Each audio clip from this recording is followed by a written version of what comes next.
ಮುಂಗಾರು ಕ್ಷೀಣಿಸುತ್ತಿದ್ದು ಮಲೆನಾಡಿನಲ್ಲಿ ಮಳೆಯ ಪ್ರಮಾಣ ಇಳಿಕೆಯಾಗಿದೆ. ಕೆಲವು ಕಡೆ ಡ್ಯಾಂಗಳಲ್ಲಿಯೂ ಒಳಹರಿವು ತಗ್ಗಿದೆ.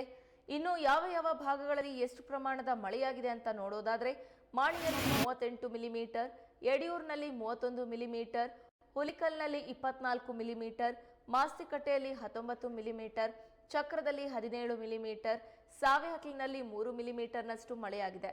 ಮಲೆನಾಡಿನ ಬಹುತೇಕ ಎಲ್ಲೆಡೆ ಮಳೆ ಕಡಿಮೆಯಾಗಿದೆ.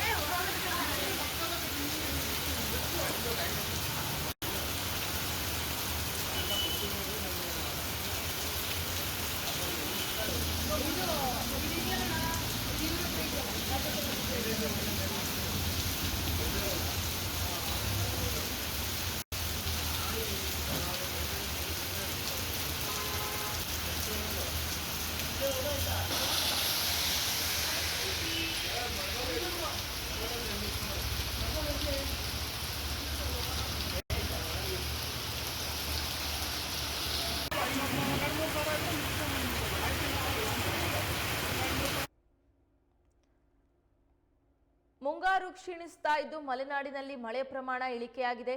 ಕೆಲವು ಕಡೆ ಡ್ಯಾಂಗಳಲ್ಲಿಯೂ ಒಳಹರಿವು ತಗ್ಗಿದೆ. ಇನ್ನು ಯಾವ ಭಾಗಗಳಲ್ಲಿ ಎಷ್ಟು ಪ್ರಮಾಣದ ಮಳೆಯಾಗಿದೆ ಅಂತ ನೋಡೋದಾದ್ರೆ ಮಾಣಿಯಲ್ಲಿ 38 ಮಿಲಿಮೀಟರ್, ಯಡಿಯೂರಿನಲ್ಲಿ 31 ಮಿಲಿಮೀಟರ್, ಹುಲಿಕಲ್ನಲ್ಲಿ 24 ಮಿಲಿಮೀಟರ್, ಮಾಸ್ತಿಕಟ್ಟೆಯಲ್ಲಿ 19 ಮಿಲಿಮೀಟರ್, ಚಕ್ರದಲ್ಲಿ 17 ಮಿಲಿಮೀಟರ್, ಸಾವೆಹಕ್ಲಿನಲ್ಲಿ 3 ಮಿಲಿಮೀಟರ್ನಷ್ಟು ಮಳೆಯಾಗಿದೆ. ಮಲೆನಾಡಿನ ಬಹುತೇಕ ಎಲ್ಲೆಡೆ ಮಳೆ ಕಡಿಮೆಯಾಗಿದೆ.